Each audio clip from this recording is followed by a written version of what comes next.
I work as an assistant with the Boy Scouts Club in my local area. We go on regular hiking trips and camping trips every single month.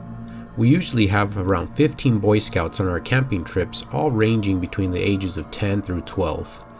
We've headed to remote areas of mountains plenty of times, so they are all quite experienced by now in setting up their own tents and hiking with their gear.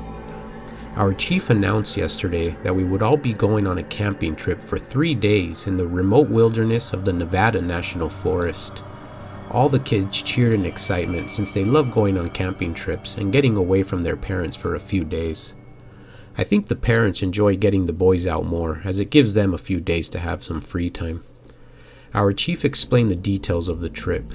We would hike 5 miles the first day off the main road and set up camp, which we would call Campground 1. We would set up our one-man tents and get an early sleep to head out the next morning at sunrise.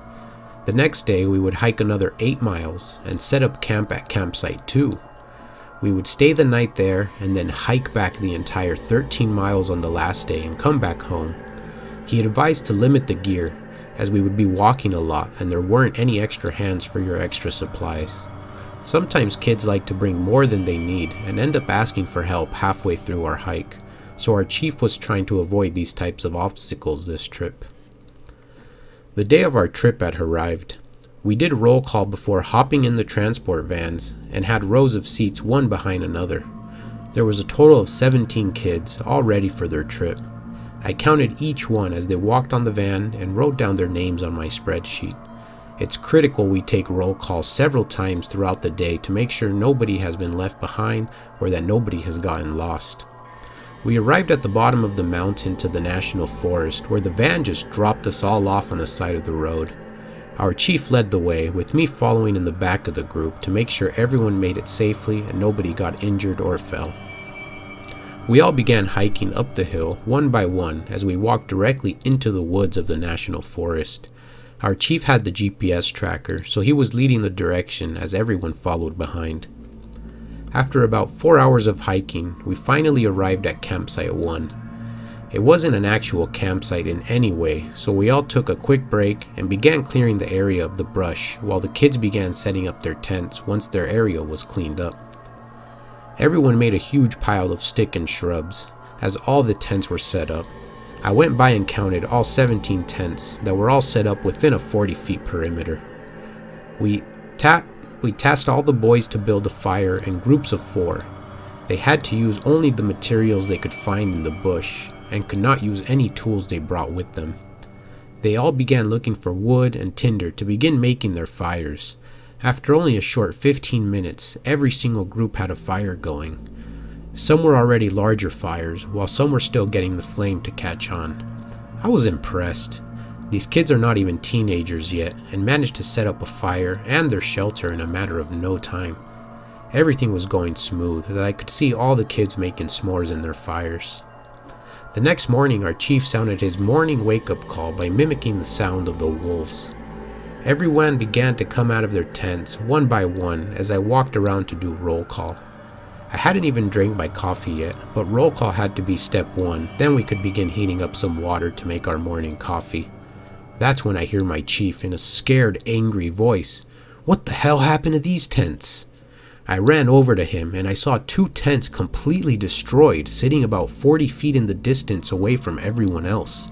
My heart began racing, thinking something bad had happened to the kids that were in their tents. But we never heard any disturbance at night, so I shouted at everyone to huddle up for roll call as the kids all stood there watching me and Chief trying to figure out what happened. I began counting all the kids one by one, marking their names off on my spreadsheet, when I came to Mike and there was no reply. I shouted, "Mike!" and still no reply. I noticed Mike and Josh were both missing. Neither one of them replied during roll call, and now me and Chief were panicking. Chief shouted into the mountainside, "Mike! Josh!" as everyone stood there silently waiting for a reply. We were 5 miles into the mountains, and now we had 2 missing 10-year-old boys that weren't responding. I was hoping they were playing a prank, but their tents were completely destroyed, and I have no idea what type of prank that would be. After 15 minutes with no signs of the boys, our chief grabbed his satellite phone and began calling the local forest rangers. After a few seconds with some static, you could hear the voice of a forest ranger asking what our emergency was. Our chief explained, "We were a group of hiking Boy Scouts and 2 boys have gone missing in the middle of the night. We noticed their tents destroyed in the morning and there's no signs of the 2 boys. The dispatch officer said they would send in help, but in the meantime to evacuate the premise as fast as possible and head back to the main road. Our chief asked if we could wait here in case the boys showed up, when the dispatch officer became angry and said in a loud voice, 'Sir, get those boys out of there immediately!' Our chief, without asking any further questions, instructed everyone to gather their belongings that we must go immediately. We all made it back to the roadside and continued with the usual roll call, and 15 boys replied. We were still missing our 2 boys, as I felt guilt drop over my shoulders since they were our responsibility. A search and rescue team including helicopters, small airplanes, dogs, and over 100 people all began searching the area over the next 72 hours. Unfortunately, after a week of them missing, the search began to slowly ease off as only 10 people were still in the mountains searching for signs of the 2 missing Boy Scouts. They ended up finding their shoes. Both boys' shoes were located almost 15 miles from campsite 1, but there was never any signs of Mike or Josh.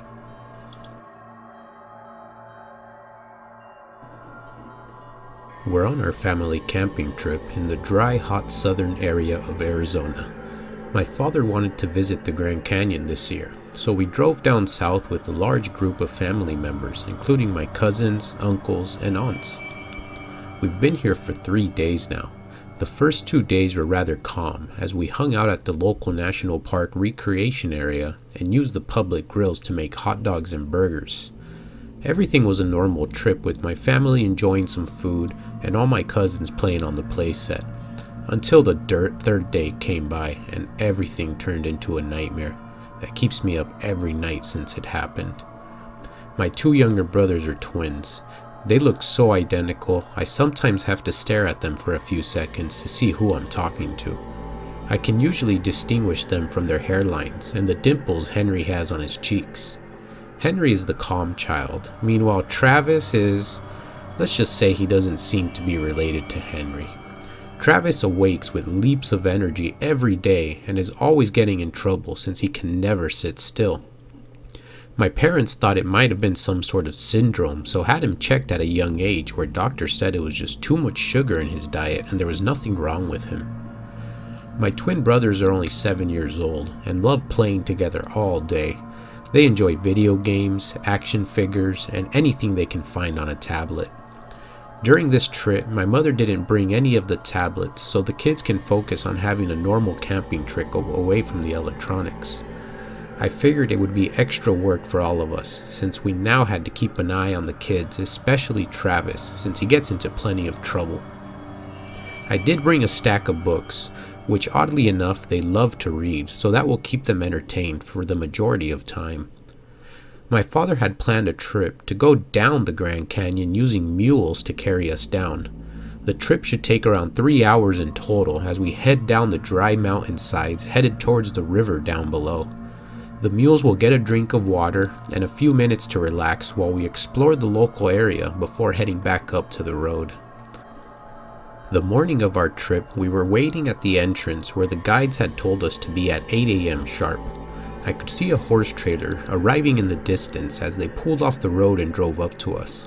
They asked if we were the McLaren family, as my father said, "Yup, that's us." They parked their truck and one by one began unloading the mules from the large horse trailer. All the mules already had saddles on them and we prepared to head down the hill. They use mules in this area since they are extra durable for such tough terrains and are known for their great working ability. We all got on the mules and headed down the hill.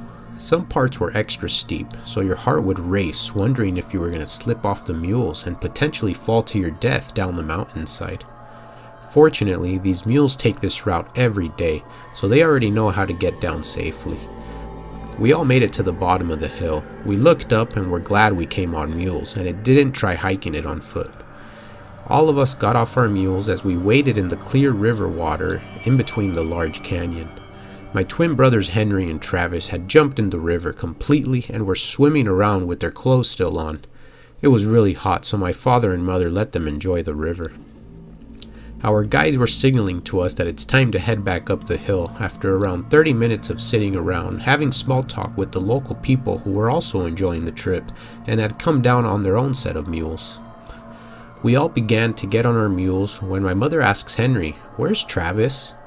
Henry pointed behind him as my mother began to panic. Travis was not behind Henry, and the last time we saw them they were swimming in the river.